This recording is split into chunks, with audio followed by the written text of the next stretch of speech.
Há mais ou menos 10 anos, se eu não me engano, acho que em 2012, o pastor Abimael Canto Melo, ele lançou um livro. Esse livro foi intitulado A Turma do Lençol. Na realidade é um livro, inclusive, que tem prefácio do Hernandes Dias Lopes, que traz uma reflexão sobre o perigo de uma espiritualidade muitas vezes superficial. Trata de um dos maiores problemas, inclusive, da vida cristã, que muitas vezes a gente vive com relação ao compromisso em relação ao Cristo. Veja, esse assunto já foi abordado com maestria por pastores como John Piper, o próprio Hernandes Dias Lopes, a qual inclusive eu me socorri de algumas anotações, sabe? E já ouvi de muitos outros homens de Deus. E eu queria compartilhar com vocês aquilo que o Espírito Santo falou comigo. Na realidade, eu já refleti isso daqui, esse mesmo assunto com a igreja, acho que em 2018. Aqueles que trouxeram Bíblia, abram no Evangelho de Marcos. Marcos 14, versículo 43, diz assim a palavra do Senhor. Jesus ainda estava falando quando chegou Judas, um dos 12 discípulos. Vinha com ele uma multidão armada, com espadas e porretes, que tinha sido mandada pelo chefe dos sacerdotes, pelos mestres da lei e pelos líderes judeus. O traidor tinha combinado com eles um sinal. Ele tinha dito: prendam e levem bem seguro o homem a que eu beijar, pois é ele. Logo que chegou perto de Jesus, Judas disse: mestre, e o beijou. Então eles pegaram Jesus e o prenderam. Mas um dos que estavam ali tirou a espada, atacou um empregado do grande sacerdote e cortou uma orelha dele. Então Jesus disse para aquela gente: vocês vêm com espadas e porretes para me prenderem como se eu fosse um bandido? Eu estava com vocês todos os dias ensinando no pátio, no templo, e vocês não me prenderam. Mas isso está acontecendo para se cumprir o que as Escrituras Sagradas dizem. Então, todos os discípulos abandonaram Jesus e fugiram. Um jovem, enrolado no lençol, seguia Jesus. Alguns tentaram prendê-lo, mas ele largou o lençol e fugiu nu. Só até aí. Vamos orar? Senhor, fale ao nosso coração nessa noite, Pai. Queremos liberdade plena, genuína do Teu Santo Espírito. Que não venham palavras de persuasão humana, mas palavras de poder. E faça a diferença em nossas vidas, Pai. Eu não suportaria se fosse o contrário. Por isso, Senhor, nós te pedimos, nos abençoe. E o fazemos em nome de Jesus. Amém? Qual o contexto? A cidade de Jerusalém estava vivendo uma noite, talvez a mais dramática da sua história.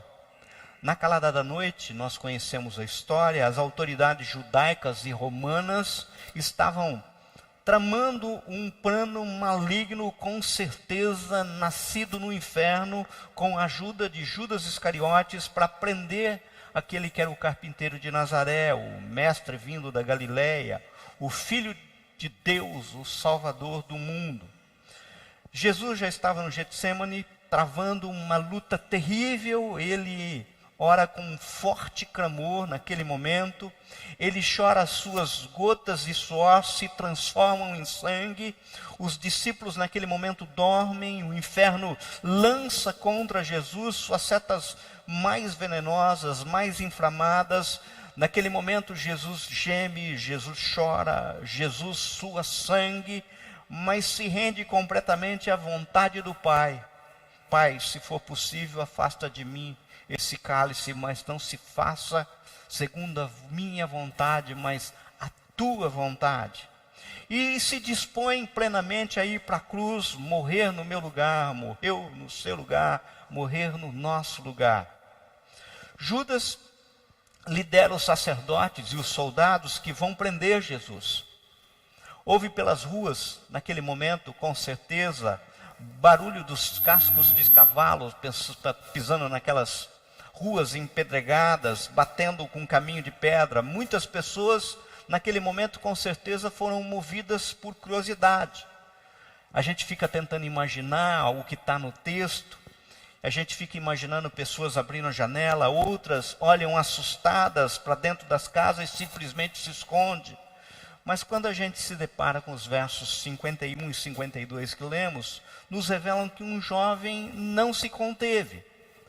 Do jeito que ele estava, enrolado num lençol, pulou da sua cama e infiltrou-se no meio da multidão que seguia os soldados para ver aquele fatídico espetáculo que foi a prisão de Cristo.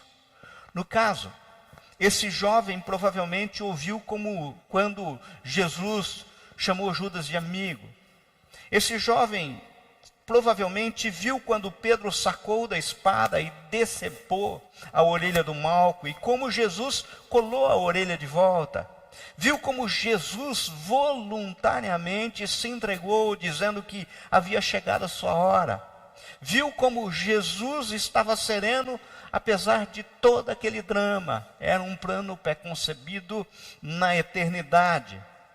Esse jovem é mais do que uma mera estatística na multidão que assistiu àquela cena.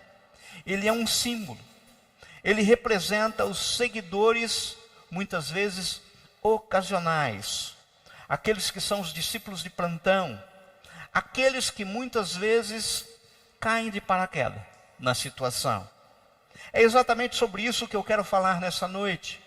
Ele decidiu seguir Jesus sem medir as consequências daquilo que estava fazendo. Nem se deu conta que estava apenas enrolado num lençol, sem as roupas apropriadas. O que aconteceu? Curiosidade, pressa, improvisação, inconsequência foram as misturas que fizeram daquele moço um discípulo sem compromisso. É isso que a gente percebe. Quantas decepções, quantas tragédias acontecem quando existe essa mistura perigosa de tentar procurar Jesus, buscar Jesus, mas sem querer nenhum compromisso com Ele. Quantos casamentos entram em desgraça justamente por causa disso? Pessoas que têm até uma cerimônia bonita e esquecem Jesus no altar, não levam para sua casa. Quantas, muitas vezes, vidas destruídas, tudo por causa de uma curiosidade inconsequente, porque isso não passa muitas vezes de uma curiosidade. Nós poderíamos perguntar, quem era esse jovem citado nas Escrituras? Nós não sabemos. Mas como se trata de algo citado só no Evangelho de Marcos, alguns estudiosos dizem que esse seria o próprio Marcos enquanto jovem, que passou por isso e tempos depois se converteu, foi amigo de Pedro, de Paulo, e baseados nas memórias de Pedro, ele escreve o primeiro evangelho, que é o Evangelho de Marcos. Mas entenda, eu não queria que você hoje se preocupasse com quem era, mas com quem é esse jovem. Quem é esse homem? Quem é essa moça, essa mulher, esse senhor, essa senhora? É isso que eu queria que você se preocupasse. Já falei algumas vezes aqui, os homens do Café com Fé já ouviram muitas vezes eu contar isso. Um casal estava casado há 35 anos. No começo tudo era uma maravilha. Mas as pessoas são como vinho. Com o passar do tempo, pode se tornar bom ou pode virar pura e simplesmente uma vinagre. As pessoas podem se tornar amarga. A mulher dessa história, ao invés de melhorar, ela foi piorando com o tempo, tornando-se uma pessoa amarga, crítica, uma pessoa murmuradora. E o marido, por amá-la, muito suportava com paciência tudo aquele, muitas vezes, mau humor do dia a dia. Eles moravam em uma casa que tinha uma grande janela e na casa do lado tinha acabado de mudar uma família. E a mulher comenta, eu espero que essa família não seja barulhenta, espero que não tenha um cachorro, nem crianças. O marido, naquele momento, sentado à mesa, lendo jornal com paciência, fala: Assim a mulher começou a reparar a casa da vizinha. Num sábado à tarde, ela olhou pela janela e viu que a nova vizinha, estendendo roupa no varal e colocando vários lençóis, ela comentou com o marido imediatamente: Olha só, olha, a nova vizinha não sabe nem lavar a roupa direito. Olha a cor do lençol. E o marido olhou pela janela, por cima do jornal e disse: Todo sábado ela olhava pela janela e dizia: Que lençóis sujos! Se eu tivesse amizade com essa vizinha, eu iria ensiná-la como é que se lava roupa direito. Olha só, olha lá, meu marido, que lençol sujo. E o marido novamente fazia menção, abaixava o jornal, olhava, Ela ficava murmurando todo sábado a mesma coisa. Mas essa vizinha não sabe lavar roupa. Olha a cor do lençol, que sujeira. Eu não dormiria numa cama dessa de jeito nenhum. Depois de algumas semanas, teve um sábado que ela olhou pela janela e comentou com seu marido: Veja só, a vizinha aprendeu a lavar a roupa. Olha como os lençóis estão branquinhos. O marido olhou para a esposa, abaixou o jornal e disse: Querida, sabe o que aconteceu? Hoje eu levantei mais cedo do que você e lavei a nossa janela. A mulher não sabia onde enfiar a cara, porque o problema não era a vizinha. O problema era a ótica com que ela via as coisas. Hoje, eu falei essa história porque eu gostaria que nós tentássemos meditar nesse texto, antes de mais nada, lavando a janela da nossa alma.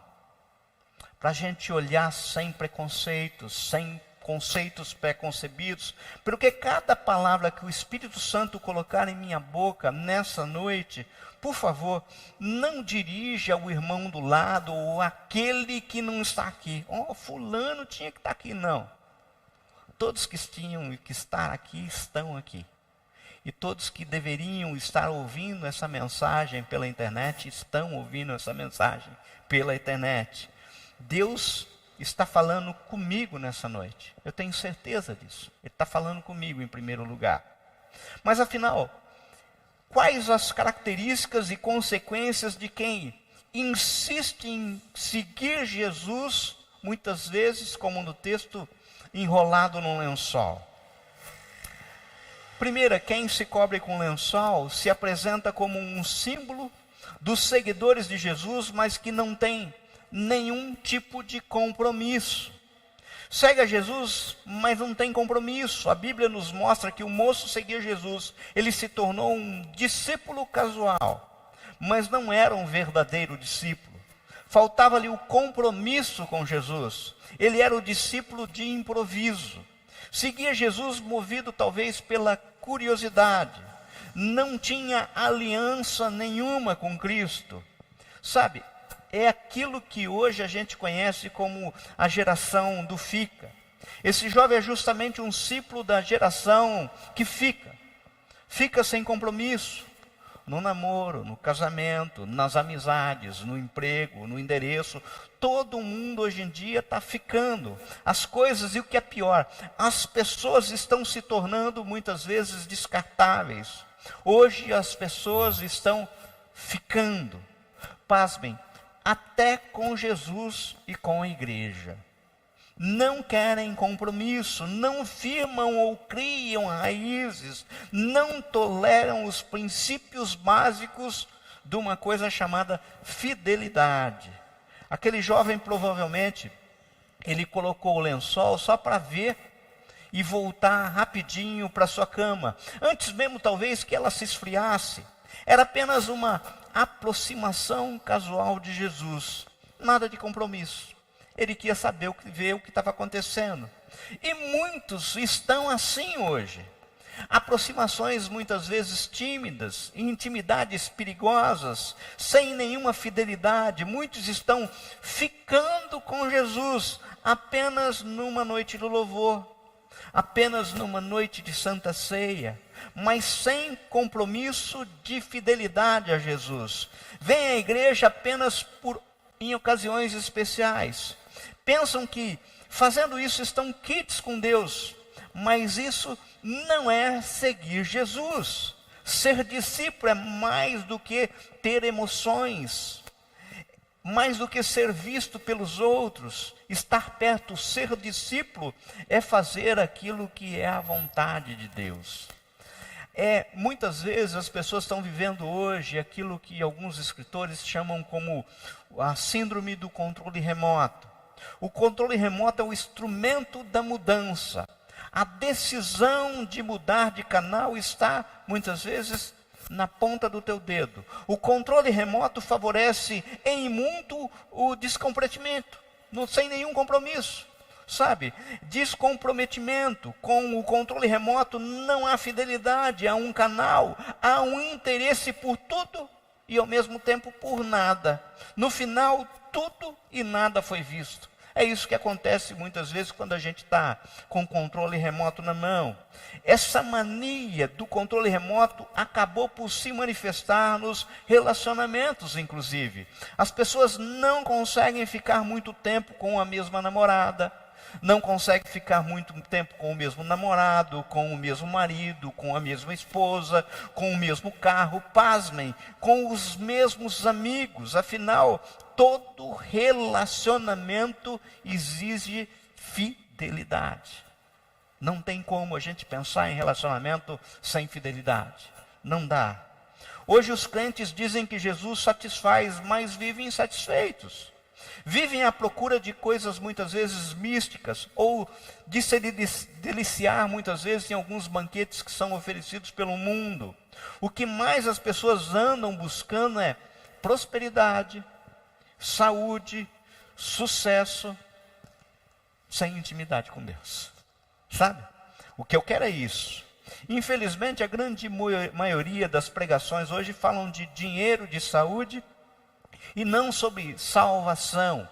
Quando suas expectativas não são atendidas, elas simplesmente abandonam a igreja, fogem de Jesus como a multidão que está lá em João 6,66. Ou seja, todos somem. Vejam, o lençol, ele não tinha nenhuma amarração, costura, nem um cinto sequer. Por isso, ele se viu em maus lençóis. É esse o termo que a gente poderia pensar do texto. Compromisso é amarração, compromisso é costura, compromisso é segurança. Vivemos hoje uma geração da comodidade, do menor esforço, dos consumidores de Jesus. Sabe?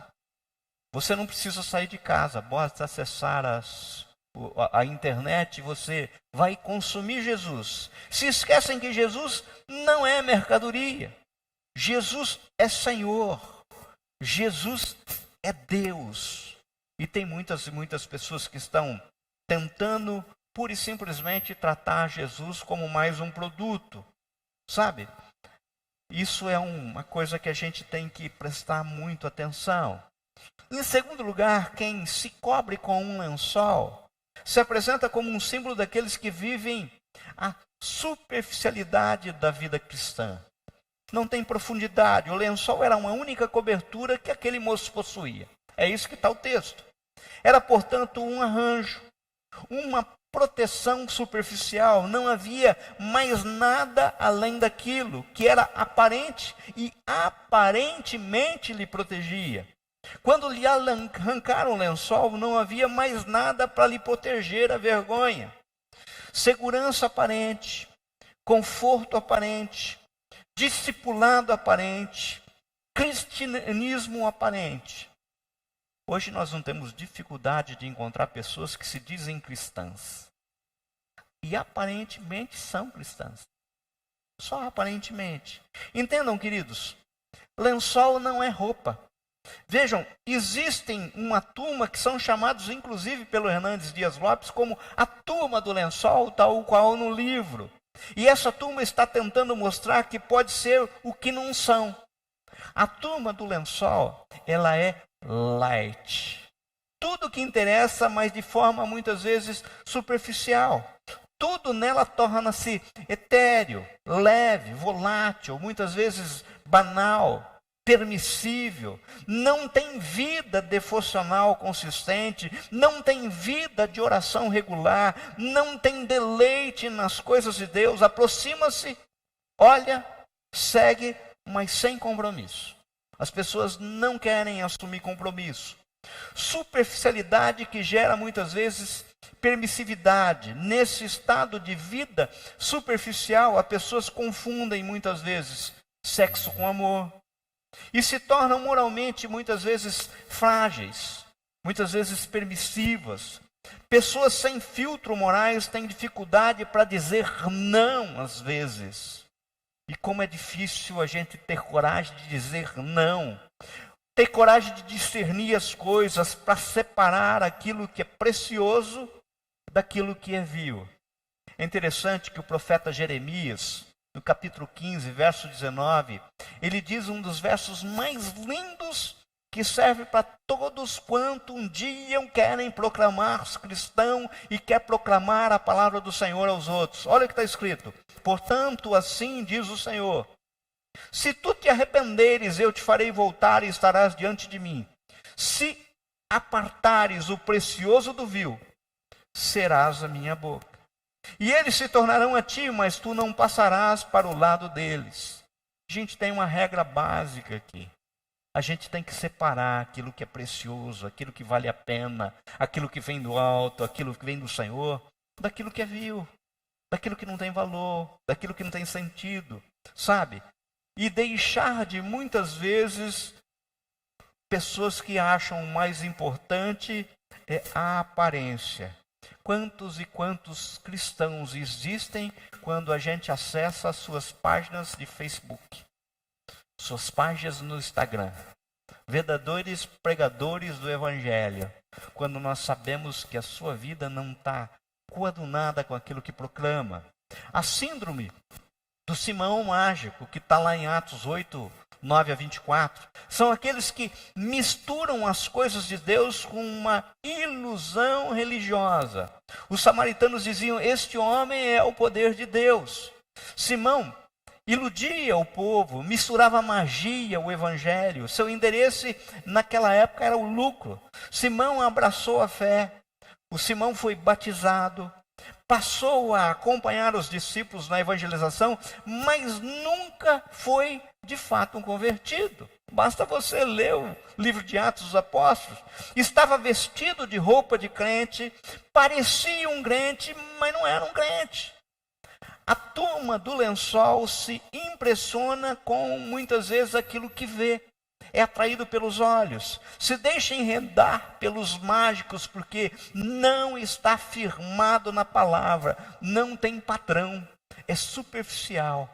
Pegam textos fora de contextos e pura e simplesmente são repetidores de versos, sabe?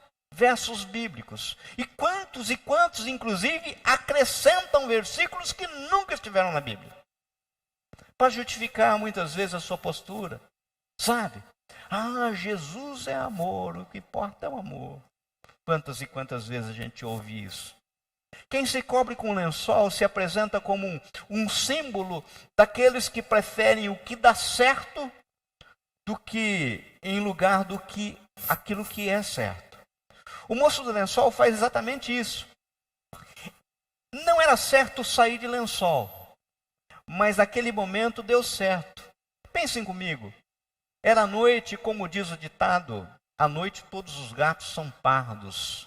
Naquela época os homens usavam roupas compridas, o lençol enrolado no corpo, à noite, parecia-se com vestimenta de qualquer homem naquele momento. A escuridão, inclusive, favorecia isso, esse tipo de arranjo, esse tipo de jeitinho. É o jeitinho. O jovem deve ter raciocinado: como ninguém sabe, nem está vendo, então eu vou fazer. Nem sempre o que dá certo é certo. Sua ética é a ética do momento, da conveniência. Sabe, diz que um garoto tinha 11 anos, e a cada oportunidade que surgia, ele ia pescar no cais próximo ao chalé da família, numa ilha que ficava em meio a um lago. A temporada de pesca só começaria no dia seguinte, mas pai e filhos saíram no fim da tarde para pescar apenas peixes cuja captura ainda estava liberada. O menino amarrou uma isca e começou a praticar remessos no lago, provocando muitas vezes ondulações coloridas na água naquele momento. Quando o caniço, naquele momento, vergou, ele soube que havia algo enorme do outro lado da linha. O pai olhava com admiração, enquanto o garoto, habilmente e com muito cuidado, erguia o peixe já exausto da água. Era maior que ele já tinha visto. Porém, a sua pesca estava proibida até o dia seguinte. O garoto e pai olharam para o peixe, tão bonito. O pai então acendeu um fósforo, olhou para o relógio e eram 10 horas da noite. Faltava apenas 2 horas para a abertura da temporada. Em seguida, olhou para o peixe, depois para o menino e disse: "Você tem que devolvê-lo, filho." "Mas pai", reclamou o menino, "você pega outro depois, filho." "Não tão grande quanto esse", choramingou a criança. O garoto olhou de volta ao lago, não tinha outros pescadores ou embarcações à vista. Voltou novamente a olhar ao pai. Mesmo sem ninguém por perto, sabia que a firmeza da voz do pai era uma decisão inegociável. Devagar, ele tirou o anzol da boca enorme peixe e devolveu para o lago. O peixe movimentou-se rapidamente, foi embora, e naquele momento o menino teve certeza de que jamais veria um peixe tão grande. Isso aconteceu há muitos anos. Hoje o garoto é um arquiteto bem-sucedido. O chalé continua lá, continua sendo da família, na ilha, no meio do lago, e ele leva hoje os seus filhos no mesmo cais para pescar. Sua intuição estava correta. Nunca mais ele havia conseguido pescar um peixe tão maravilhoso como aquele. Porém, sempre vê o mesmo peixe repetidamente todas as vezes que depara com uma questão de ética. Porque como o pai lhe ensinou, a ética é simplesmente uma questão de certo e errado. Agir corretamente quando se está sendo observado é uma coisa. A ética, porém, está em agir corretamente quando ninguém está nos vendo. Essa conduta reta só é possível quando, desde criança, aprendeu-se a devolver o peixe para o lago. Sabe? É isso que a gente tem que ensinar. Sabe? A Bíblia diz em 1 Coríntios 10, 23, que nem tudo que é lícito é conveniente. Estamos nos adaptando demais a algumas coisas que dão certo no mundo, mas jamais poderia ser aceito por um cristão. De jeito nenhum. A chamada turma do lençol não se baseia nos princípios éticos da palavra de Deus, mas naquilo que diz a sua intuição espiritual, aquilo que fala o seu coração. Gente, é algo mais enganoso do que o coração do homem. Intuição espiritual. Aquilo que acha, cada um cria a sua própria moral.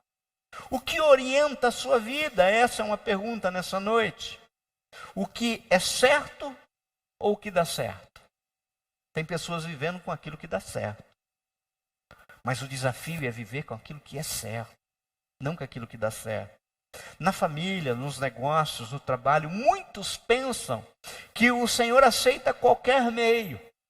Sabe? Ou seja, qualquer tentativa humana de se aproximar de Deus é aceita, quando na realidade nós sabemos que não é assim. Nós já ministramos aqui a respeito de Abel, de Caim, que não foi aceito Caim e Abel. Se nós olharmos Isaías 1, nós ministramos aqui a respeito daquilo que é o culto rejeitado. Não é do jeito que a gente quer, é do jeito que o Senhor diz que é. Há um equívoco com a turma do lençol. A fé com base, muitas vezes, inclusive, em resultados. Deu certo para tal pessoa, então vamos fazer igual.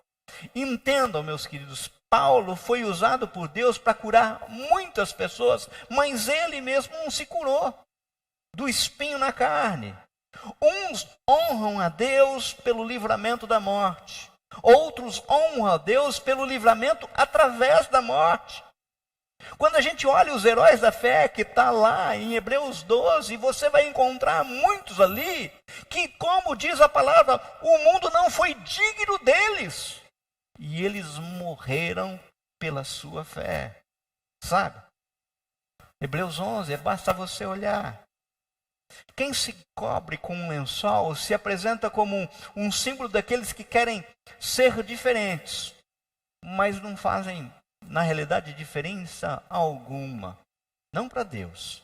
Aquele jovem foi identificado como um seguidor de Jesus. Ele não estava no grupo daqueles que estavam prendendo Jesus. Então pensaram, ele é seguidor de Jesus. Mas quando lançaram mão dele, ele estava se cobrindo com um lençol e saiu correndo. Nu, pelado. É isso que está no texto. Na verdade, ele não era um discípulo. Ele era um carona da fé. Assim como são muitos hoje. Carregam a Bíblia.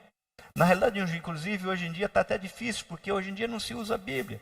As pessoas têm um aplicativo no celular. Muitos usam camiseta com frases bíblicas. Mas na hora de fazer a diferença, na hora de ser sal e luz, cai o lençol. E o que sobra é nada. O lençol é tirado. Falta a turma do lençol, muitas vezes, conteúdo interior, profundidade. Falta fruto do Espírito, falta consistência. Faz do Evangelho uma piada. Nós somos a nação mais cristã do mundo, sabe? E o cristianismo é como se fosse, no dizer de Hernandes Dias Lopes, um grande oceano. Enorme, maravilhoso. Só que a profundidade é 5 centímetros. Muito raso. Não tem profundidade. Sabe, eu fico pensando naquele jogador de futebol que se diz evangélico, que ao fazer um gol, ele levanta a camiseta, mostra na fase, sabe, de vulto efeito, Deus é fiel, mas depois quando vai na frente da câmera, fala um monte de besteira. Um monte de coisa que não tem nada a ver, sabe? Isso leva o evangelho a cair em descrédito. Sabe, aquela pessoa que fala de Jesus, muitas vezes na rede social, como um pretenso trabalho evangelístico, mas vive de forma muitas vezes imoral, com o seu namorado, com o seu noivo, muitas vezes desonrando pai e mãe. Gente, enganando quem? Há muitos, mas não a Deus. De jeito nenhum. A turma do lençol é semelhante àquilo que de início fez o profeta Jonas. Eles são contraditórios. Eles dizem que temem o Senhor, mas andam na contramão da vontade de Deus. Dizem que creem em Deus, mas estão fazendo ao contrário do que Deus mandou. Hoje nós somos mais de 30% da nação, da população brasileira.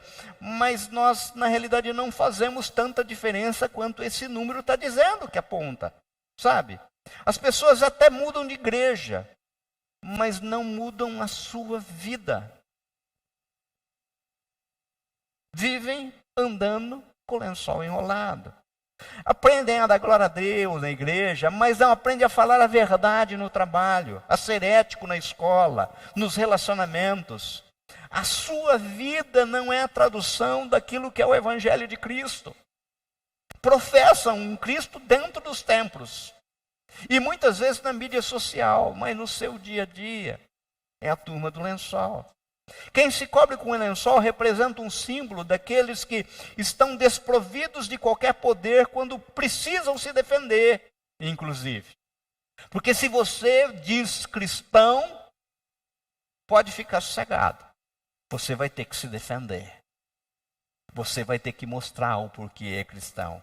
O jovem precisou se defender quando foi atacado. Precisou usar as mãos, mas eram as suas mãos que faziam com que o lençol ficasse junto ao corpo. Ao liberar as mãos, logicamente o lençol caiu. E o moço ficou, então, vulnerável. exposto, desprotegido, ficou nu. Agarra um lençol, é a única coisa que lhe cobria. Ele ficou nu, ele fugiu nu, e ali foi vergonha. Fico tentando imaginar se foi Marcos mesmo quem sofreu isso, já velho e convertido. O porquê que ele teria colocado esses 2 versículos, sabe? Fico tentando imaginar o que ele estava querendo nos mostrar. Por isso que resolvi trazer isso à tona hoje, sabe? Ficamos em situação delicada quando o inimigo nos ataca e agarra a nossa máscara. E a única coisa que nos protege muitas vezes são as máscaras que usamos. As máscaras que por vezes usamos não são seguras. Elas podem cair e nas horas mais impróprias. Entendam, vestir-se com um lençol é um perigo. Ele pode ser arrancado pelo inimigo. Ninguém consegue manter uma máscara o tempo todo. Ninguém pode vestir-se com lençol sem ser exposto à vergonha na hora da batalha. E olha que a batalha não falta. É todo dia, a todo momento. Quem se cobre com um lençol representa um daqueles que participam da glória de Deus, mas não consegue manifestar essa glória através da sua vida. Poucos tiveram a chance que aquele jovem teve. Pensem comigo. Quantas e quantas vezes eu fiquei pensando na possibilidade de alguém me desse a oportunidade de falar assim: Dionísio, o que você queria voltar? O que você queria ver? Quem você queria conhecer no passado? Esse jovem, ele viu Jesus.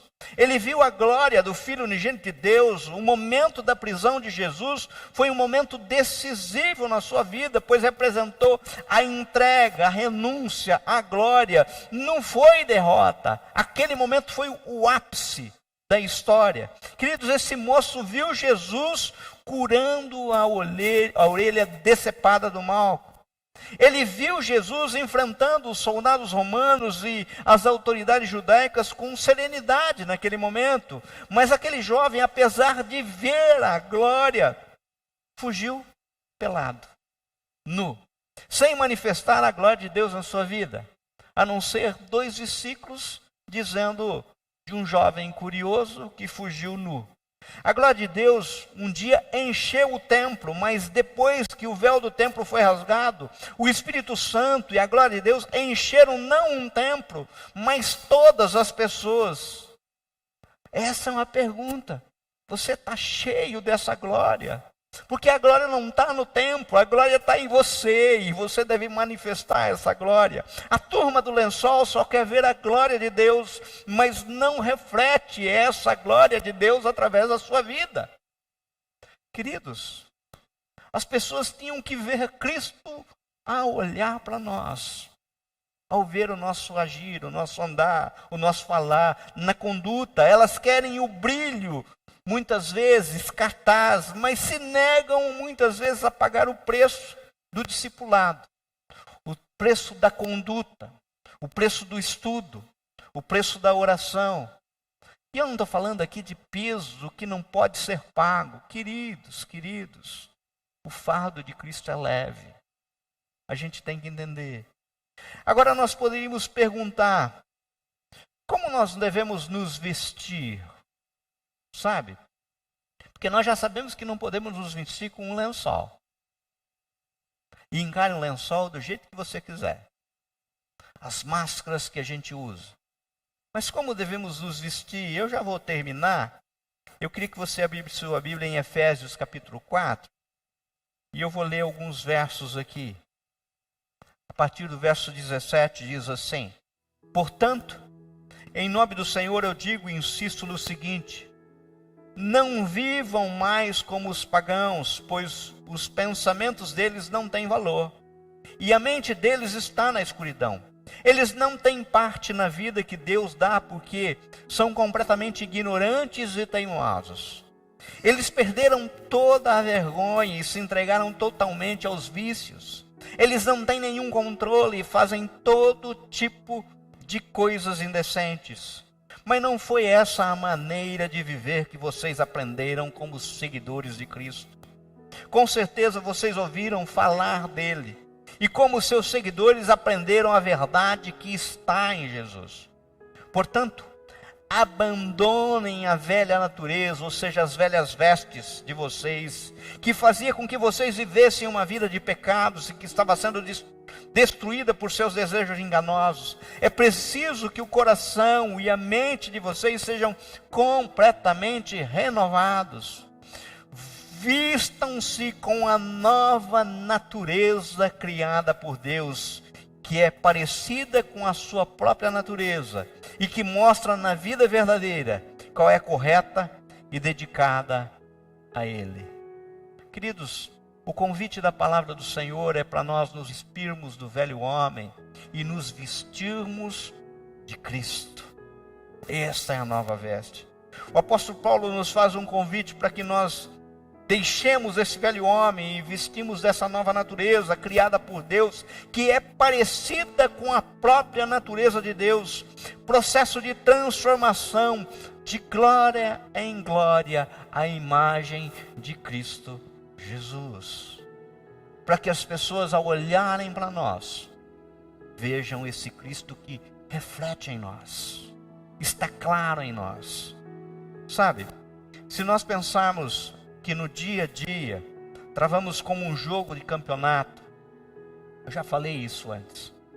O culto de domingo é como se fosse uma preleção de vestiário.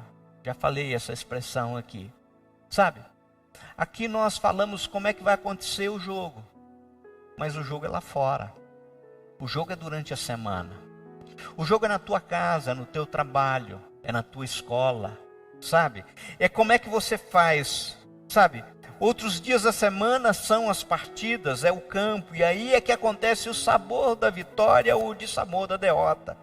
Nós temos um inimigo, um adversário lá nesse campo a todo momento. Ele já foi derrotado na cruz, mas nós devemos honrar aquele sangue. Não ficar andando pela vida com um lençol enrolado. Sabe? Apocalipse 16:15 diz assim: escutem, eu venho como um ladrão. Feliz aquele que vigia e toma conta da sua roupa, a fim de não andar nu e não ficar envergonhado em público. Queridos, esse alerta é para mim, esse alerta é para vocês, esse alerta é para nós, nos vestirmos de Cristo. É interessante que você não consegue se vestir, inclusive, pelos seus próprios esforços. Lembre-se das folhas de figueira que cobriam Eva e Adão, se escondendo da vergonha. E muitas vezes as pessoas, depois de descoberto na sua vergonha, se cobriram com peles, como está em Gênesis 3:21. Hoje nós podemos nos apossar das vestes que o Senhor Jesus nos deu. Vestes de salvação, para fazer toda a diferença. Vamos orar? Feche os seus olhos. Senhor, Pai querido, Pai amado, esses dois versos, dentro de um contexto, Pai querido, muitas vezes nos passa despercebido, somente relatado no Evangelho de Marcos. Nós não queremos, Senhor, meu Deus, de antemão saber quem era, mas nós queremos saber quem são. E muitas vezes nós fazemos essa pergunta a nós mesmos. Será que corremos o risco de estarmos nu? Senhor, meu Deus, que Teu Santo Espírito tenha liberdade para falar ao nosso coração nesse momento, de cada um que está aqui no templo, de cada um que está assistindo pela internet, Senhor, meu Pai. Mostrar, Pai querido, Pai amado, a seriedade, Senhor, de nós estarmos vestindo a roupa de Cristo, roupa de salvação. Não andarmos por aí, Senhor, meu Pai, como um discípulo ocasional, pura e simplesmente, Senhor, meu Pai, curiosos por aquilo que vai acontecer, mas guiados pelo Teu Santo Espírito, Senhor. Nos transforma, se revela a nós, Senhor, meu Pai. Eu oro, Pai, em nome de Jesus. Amém? Amém.